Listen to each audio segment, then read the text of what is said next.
Күнмен шағылыса, жалт-жұлт еткен аппақ қар. Іле Алатауының тамаша беткейлері. Таушаңғысы курортында демалғысы келетіндер үшін бұл жердің тағы қандай ерекшелігі бар? Біз бүгін білеміз. Бәріңе сәлем. Менің атым Мәди Фазыл. Бүгінгі эфирімізді Алматыдағы биік тау туризміне арнаймыз. Алматы әлемдегі ең биік тау етегінде орналасқан қала. Іле Алатауына көз жіберсеңіз, аппақ дүние, аппақ қар, аппақ әлем. Одан қалыспай жарқыраған шыңдары сұлулығымен таңғалдырады. Ал біз серуенді Шымбұлақ шаңғы базасынан бастауды жөн көрдік. Ендеше экстремалды спорт түріне әрине көркем медеуден басталатын аспалы жолмен барамыз. The length of the cable car is 4.5 kilometers. Аспалы жолдың ұзындығы 4-5 шақырым. Оның бойымен әрқайсысына 8 адам сиятын 115 кабина әрі бері қатынайды. Сағатына 2000 адамды тасиды. Алматыда шаңғы маусымы әдетте қарашаның соңы желтоқсанның басында басталып, күн райына қарай наурыздың соңына дейін созылады. Шаңғы тебу кезінде уақытты бағалап әрі ұтымды пайдаланатын жандар үшін Шымбұлақта ыңғайлы қонақ үйлер бар. Әсіресе туристер шаңғымен сырғанауды таңертеңнен бастап, қаладан кері қайтар жолда да уақытын бос өткізбей шаңғымен келу үшін арнайы дайындалған бірнеше қонақ үйлер бар. Мен әлемдегі ең биік қонақ үйлердің біріне баруға кеңес берем. Ол 3200 метр биіктікте орналасқан. Қазір бізден тек аспан ғана биік болуы мүмкін. Сұлулық емес пе? Ежелден ата-бабаларымыз табиғатпен үндесу өмір сүріп, адам мен табиғат егіз дегенге бас иген. Таулы жердегі қонақ үйді салушылар да көшпелі халықтың философиясына ден қойған. Бұл жердің қонақтары таңғажайып және әдемі әлемнің куәсі болып, бақытты шақты бастан кешірері анық.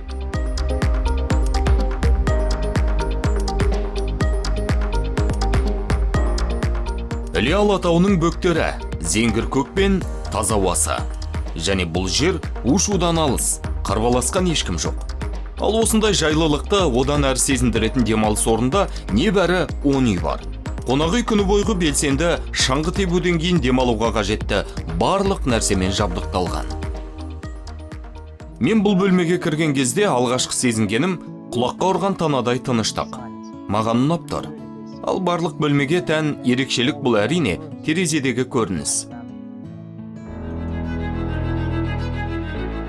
Панорамалық терезелер қарлы шыңдар мен шексіз қарағайлы ормандардың керемет көрінісін паш етеді. Бұл жерде уақыт бір сәтке тоқтап қалғандай. Мүлгіген тыныштық.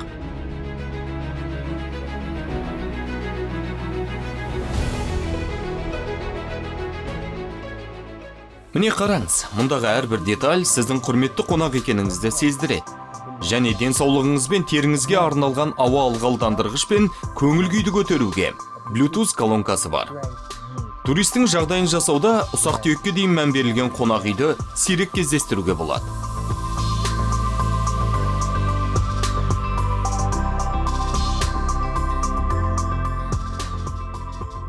Тұтынушының жоғары фокусы теледидарды танымал стриминг жүйесіне қосуда да көрінеді.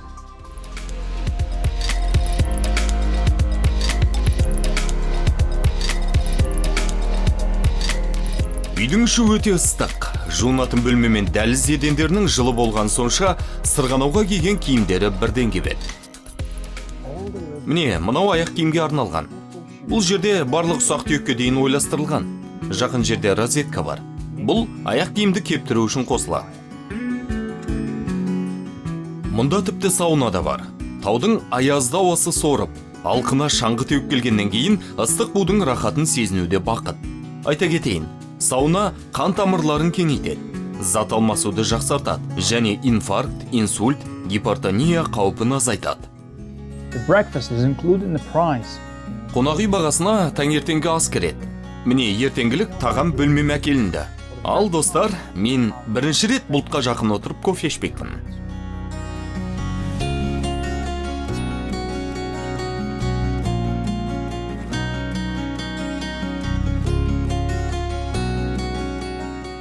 Экологиялық қонақ үй мен ондағы ұжым қоршаған ортаға кері әсер етпейтіндей. экологиялық таза бастамаларды жүзеге асыруға тырысады және ресурс үнемдейтін технологияларды қолдануды жөн көреді. Қонақ үйдегі басты ұстаным экологиялық қауіпсіздік. Қарағаймен қапталған үйлердің сыртқы безендірілуінің өзі табиғи ландшафттың шынайылығын сақтауға тырысқанын көрсетеді.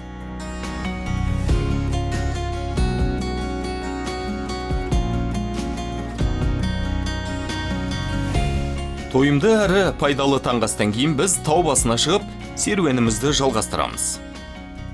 Мынау құлыпталатын құрылғылар қоймасын қараңыз. Былайша айтқанда нағыз sky in, sky out. Осылайша сіз тек қонақ үйге ғана емес, тікелей бөлмеңізге дейін шаңғымен сырғанап барасыз. Және тура өз бөлмеңізден кері қайта аласыз.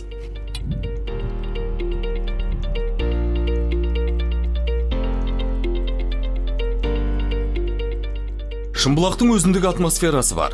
Осы жерде сырғанауды жақсы көретін шаңғышыларды және оқыс трюк жасап, экстремалды сырғанауды ұнататын сноубордшыларды табыласыз. Көпшілігі бұл жерге қар басқан әдемі көріністерді тамашалауға және естелікке фотосуретке түсуге келеді. Әсіресе отбасымен келгендер жалықпайтыны сөзсіз. Белсенді отбасылық мерекелерді ұнататындар үшін сноубордтан рахаты жоқ. Ол әрі спорт, әрі ойын-сауық және ересектер үшін де, балалар үшін де көңіл көтеруге таптырмас серуен. Қазір куә боласыз.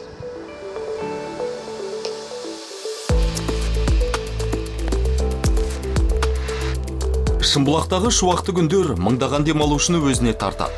Биіктігі шамамен 3160 метр болатын талғар асуына лифтпен баруға болады. Бұл шыңға тек кәсіби мамандар ғана жете алады. Төмен түсетін жағы тік жартас.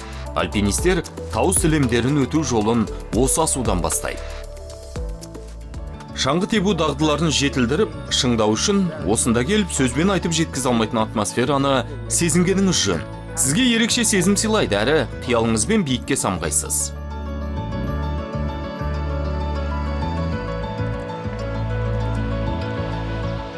Шымбұлақ болғалы 70 жылға жақындапты. Осы уақыт ішінде инфрақұрылым айтарлықтай дамыды. Кез келген талғамға сай шеберлікпен жасалған беткейлер мен жолдар бар. Бүгінгі таңда тау шаңғысы курорты туристерді өзіне тартатын ерекше демалыс орны. Шымбұлаққа жыл сайын миллионға жуық адам келеді. Оның 700 мыңы аспалы жол арқылы көтеріледі. Бұл курорт туралы қайдан білдіңіз? We have seen many more Біз YouTube пен Instagram желісінен көптеген видео көрдік. Біз Алматының көрікті жерлері мен қаладағы әрбір адам бару керек жерлерді іздедік. Міне бүгін Шымбұлаққа да жеттік. to visit in Almaty and I just came yesterday. I go to Combo Bar. Мұндағы ауа температурасы қалыпты. Бірінші келгенімізде -25 болды. Бұндайға аса үйренбегенбіз ғой. Өйткені Үндістанда мұндай ауа райы жоқ.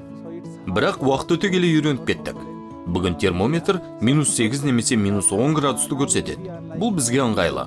Мен табиғатты және Алматыны жақсы көрем. -8 degree, -10 degree, and so I love the nature and I love the Almaty. Have you ever Бұдан бұрын әлемнің қандай елдерінде осындай курортта демалып едіңіз? Yes, I have seen the sea resort and we also have a snow. Иә, мен басқа да шаңғы курорттарында болдым. Үндістанда да қар бар. Үндістанның солтүстік бөлігінде қар жауады. Бірақ әрине, сіздердегідей емес. Like lower than this.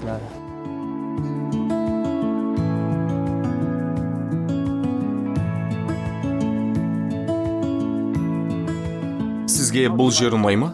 Әрине, бұл жер өте әдемі. Менің ойымша мұндай жерлерді әр адам өмірінде бір рет болса да көруі керек. Бұрын шаңғы курортында болдыңыз ба? Жоқ. Бұл менің тауға екінші рет шығуым. Мен бұл жерге достарыммен келуді ұйғардым. Шымбұлақ туралы отбасыңызға, достарыңызға айтасыз ба? about such a beautiful place? Definitely. Әрине, біз міндетті түрде Қазақстанға қайта келеміз. Керемет. Шаңғыда сырғанаудың қызығымен біз төмен түсуді ұйғардық. Айтпақша, Шымбұлақ бірнеше нүктеден тұрады. Біз ең биік беткейде болдық. Курорттың төменгі жағында тірлік қыз қайнап жатыр. Тамаша вайб. Шаңғы жабдықтарын беретін пункттер, арнайы эскалаторлар, кофеханалар, кәдесый дүкендері бар. amazing. Daniela, tell us please, how did you find Даниэла, Шымбұлақ курорты туралы қайдан білдіңіз? Well, to be perfectly honest with you, it was something. Шынымды айтсам, басында басқа жаққа барсам ба деп ойладым, бірақ кейін Алматыға ұшатын рейс көзіме түсті. Осылайша бұл жер туралы да білдім. Сонда мен бұл жердің қандай әдемі екенін көрдім. Келгеннен кейін Алматыда шаңғы тебуге болатын жерді Google-ден іздеп Шымбұлаққа тап болдым. Мен Қазақстан туралы мүлдем білмегенімді мойындаймын, бірақ бұл келуге және халық пен ел туралы көбірек білуге тамаша себеп болды. Халқы өте қонақжай, бауырмал, алған әсерім тамаша. Yeah, it's been a great experience. Келгеніңізге қанша уақыт болды? Бір аптаға жуық. Бір аптаға жуық. Керемет. Біз Рождество қарсаңында келдік, өйткені біз қарды, кейбір рождестволық атмосфераны көргіміз келді, және бізге ол ұнады. Айтыңызшы, сіз басқа тау шаңғысы курорттарына бардыңыз ба? Мен негізінен Австрияда шаңғы тептім. Бүкіл өмірімді шаңғы тебумен өткіздім, өйткені мен Германиядан келдім. Австрия курорттары мен үшін қолжетімді жерде, жақын жерде болды. Маған бұл жер көбірек ұнайды. Мен мұны теледидарға түсіріп жатқандықтан айтып отырған жоқпын. Бұл жерде шынымен жақсырақ және бәрі табиғи. Жергілікті тұрғындармен таныстым, және бұл өте жақсы тәжірибе болды. Ал ең бастысы, менің 9 жасар қызым өмірінде алғаш рет Шымбұлақта шаңғы тепті. Уақыт бөлгеніңізге рахмет. Thank you.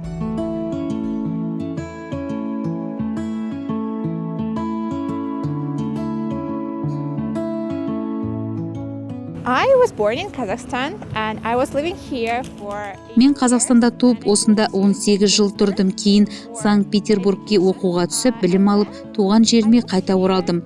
1-2 аптадан бері осында тұрып жатырмыз. Мен Шымбұлақ туралы бұрыннан білем.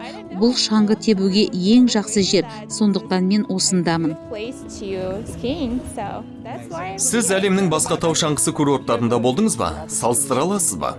Usually it was in Russia, so it was Kirovsk, Khibiny. Мен әдетте Ресейді аралап, Кировскіде, Хибины тау жұтасында жүретінмін.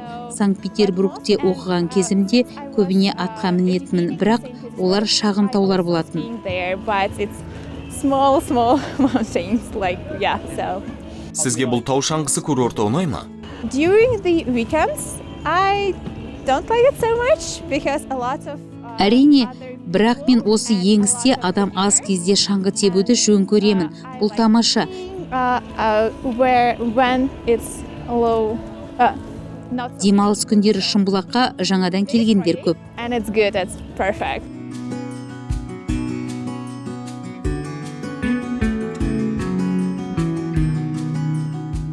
Бұл тау шаңғысы курорты туралы қайдан білдіңіз? Actually, my kids love skiing.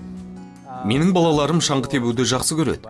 Дубайда жабық тау шаңғысы курорты бар. Менің балаларым әдетте сонда шаңғы тебетін.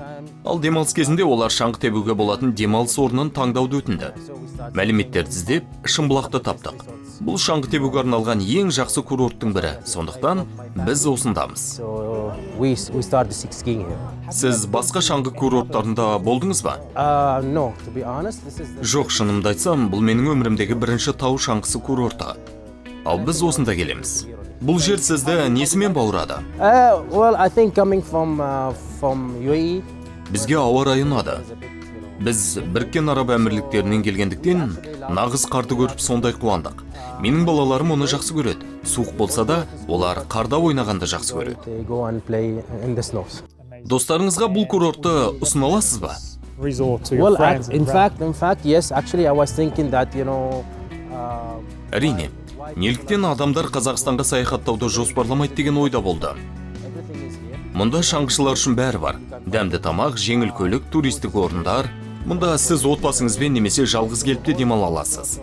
Tourism attraction is here, whether it's as family or as backpacking. Мұндағы бағаларда көңілге қонымды. Сондықтан барлығына Қазақстанға келуге кеңес беремін. Рахмет.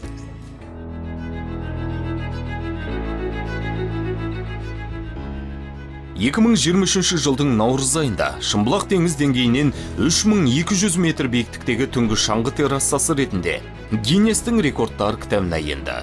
Шаңғы курорты қаладағы ең керемет демалыс орны.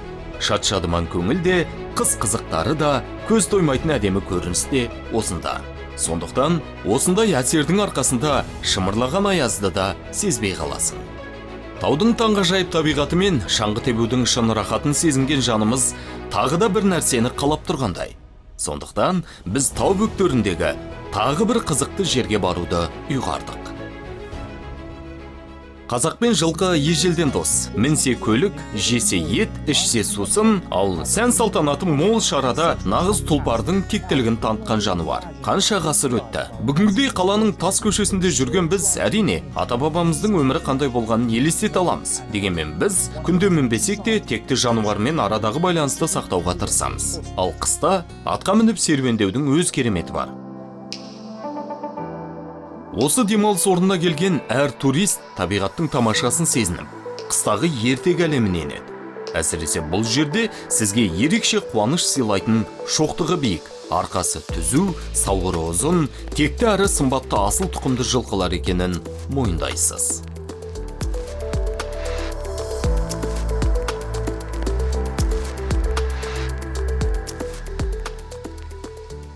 Next to me is a real noble Axalteке horse.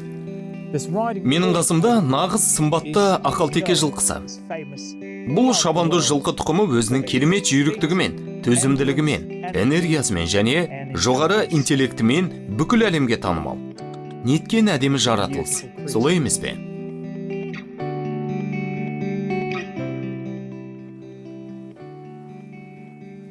бұл атты жалпы қолға үйрету әдеттен ерекше ме? Жалпы айырмашылық қандай қазақы жылқылармен салыстырғанда? Жалпы қолға үйретілуге келеді, бірақ бір ерекшелігі бұл аттың мінезі басқа. Бұлар мініске жаңағы мінгенге үйретілгенмен осы әрдайым басқа айғырлармен жаңағы төбелескісі келіп тұратын сондай бір ерекше бір өзінің мінезі бар. Сондай. Бұларды көбінесе конкурға қолданады, сосын гладкий скачкаға қолданады. Көп адамның айтуынша жылқы адамды өзі таңдайды. Соған деген көзқарас. Біздің қорамызда әртүрлі аттар бар. Шынымен Буян деген жаңағы тұрған көк атымыз бар. Екеуміздің характеріміз келмейді. Мен отырсам, мен лақтырғысы келіп, андай орысша козлит дейді. Сол өзінің бір несін бір секіріп, шауып келе жатып, тез тоқтап, сондай бір амалдар істейді. Бекжан деген бауырымыз отырған кезде ол оны жақсы көреді. Ол онымен деген. Мен жақсы көретін атым мысалы басқа ат. Әр адам бір өзінің мінезіне қарай, өзінің ебіне қарай бір ат таңдайды. Адам да таңдайды, ат та таңдайды.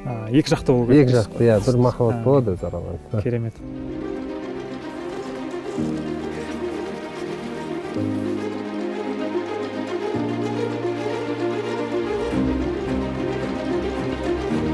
Бір қызық айтайын, мен емес, мені аттың өзі таңдады деуге болады. Енді міне, мен келем тау ішінде деп әндетіп, тау арасында келеміз. Маршруттар ұзақтығы мен жолдың кедергілері әртүрлі. Қыста атқа міну, шабандоз үшін де, тіпті тұлпардың өзіне де ерекше сезім, зор қуаныш.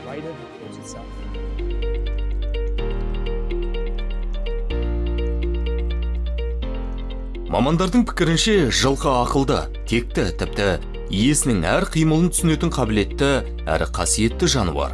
Атқа мінген адамдар қорқыныштан жүйке күйзелісінен, қобалжудан арылатыны дәлелденген. Сонымен қатар сезіну реакциясы дамып, өзіне деген сенімділік орнайды екен.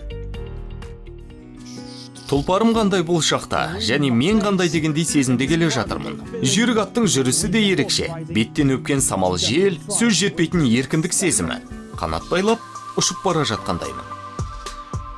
Сарапшы маманның айтуынша, жылқылар жылдың кез келген уақытында өзін тамаша сезінеді. Дегенмен қыста олар ерекше белсенді болады екен. Қыстың қытымыр аязы, суық желі жылқының тез қозғалып, жылынуына әсер етеді. Жалпы шетелдіктер көп келіп тұра ма? Өз тәжірибеміз бойынша айтсақ, биыл арабтар көп болды. Сосын Қытай халқынан кісілер жақсы келді. Аз-маз жаңағы Кореядан адамдар болды. Және де Европадан жақсы келеді. Немістер, француздар келеді. Ол кісілердің енді реакциясы жалпы мына көзқарасы қалай? Шетелдіктер мысалға біздің өзіміздің Instagram парақшамыз бар. Соған келместен бұрын мысалға алдын ала жазады. Европадан осындай қаладан шығамыз, осындай уақытта келеміз, сол уақытқа жазылып қойсақ деп ше. Олар получается бізге келмей тұрып, уже баратын жерлерін бәрін анықтап, дайындалып келеді. Көбінесе келген кезде сұрайды, пародисті аттарды сұрайды. Бірақ біз әр адамның өзінің кішкене тәжірибесіне байланысты береміз.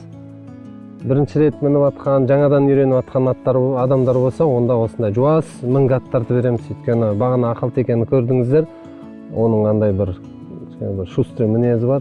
Бірінші рет отырып жүрген адам құлап қалуы мүмкін. Айтпақшы, егер сіз шын қаласаңыз, сапарға жиі шықсаңыз, 1-2 аптадан кейін атқа сенімді отырып, емін-еркін мінуді үйренуге болады екен.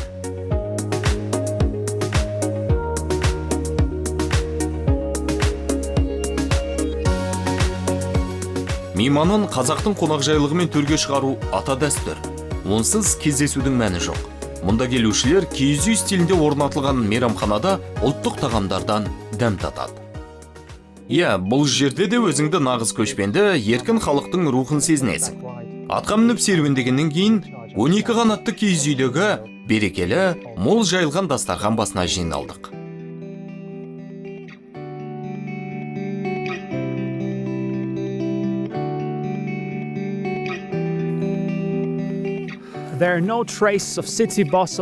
Мұнда қаладағы қым-қуыт тірлік пен қарбаластың ізі де жоқ.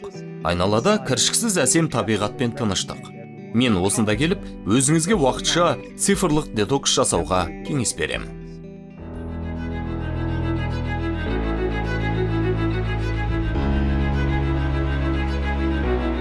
Келесі сапарымыз тарихы бай, биік таулы, мұз айдыны Медеуден жалғасады. Әсіресе қыста бұл жер ерекше әдемілене түседі.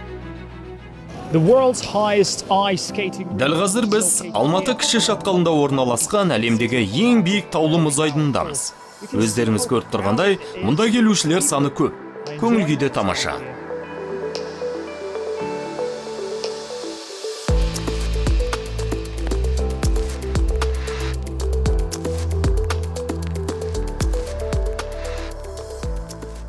Расскажите, пожалуйста, какие сегодня... Курорттық туризм саласын дамыту үшін қандай жұмыстар жүргізіліп жатқанын айтсаңыз? Был утвержден план развития Алматы до 25 года. Алматы қаласының 2025-ке дейінгі даму жоспары, сондай-ақ 2030-ға дейінгі орта мерзімді даму жоспары бекітілді. Оларды іске асыру туристік кластерді дамытуға мүмкіндік береді. Атап айтқанда, Алматы тау кластеріндегі шаңғы базаларында шаңғы тебуді орталықтандыруды іске асыруды көздейді. Сонымен қатар, Алматы қаласының туризм басқармасы таулы аймақтарда, Алматы тау кластерінде жаяу туризмді дамыту бойынша жұмыстар жүргізуде. Бүгінгі таңда 1000 шақырым тау соқпақтары цифрландырылды. Оның 650 шақырымы жабдықталды. Сонымен қатар, тауда жүрген туристер үшін 10 кемпинг алаңы құрылды. Және оның барлығы да 2 GIS картографиялық платформасында цифрланған. Для туристов, которые находятся также в горах. Кроме того, в рамках развития горного кластера, также обеспечения безопасности туристов в горной местности. Сонымен қатар, тау кластерін дамыту және таулы аймақтарда туристердің қауіпсіздігін қамтамасыз ету аясында 2021 жылдан 23 жылға дейін басшылық құтқару қызметімен бірлесіп, Түргеневтен Өткел шатқалына дейін 18 таулы саятшылық орнатты. Олардың барлығы картографиялық платформада цифрландырылған. Бұл жерде туристер қолайсыз ауа райынан сақтана алады. Сонымен қатар, қажетті алғашқы медициналық көмекті ала алады. Туристер алаңсыз саяхатын жалғастыру үшін электронды құрылғыларын қуаттай алатын күн батареялары орнатылған. Возвращение обратно в город.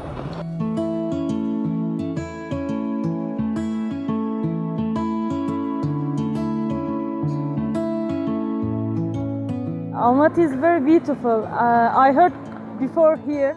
Алматы өте әдемі. Мен осында келуді армандадым және тілегім орындалғанына қуаныштымын.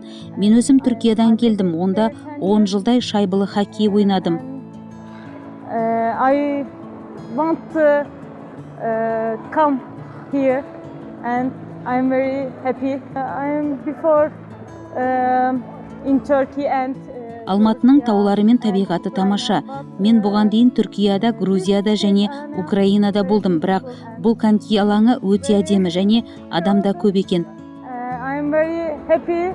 Kazakistan'a hoş geldiniz. Welcome to Kazakhstan.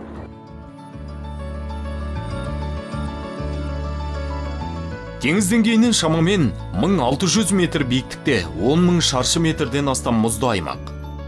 Медеу еліміздің басты мұз айдыны, адамдар көп келетін ашық стадиондардың ең биік шыңы. Өздеріңіз түсінгендей тау тыныштығында ләззат алатын, жаңа шыңдарды бағындыратын және тұнық табиғат аясында демалатын жерлер өте көп.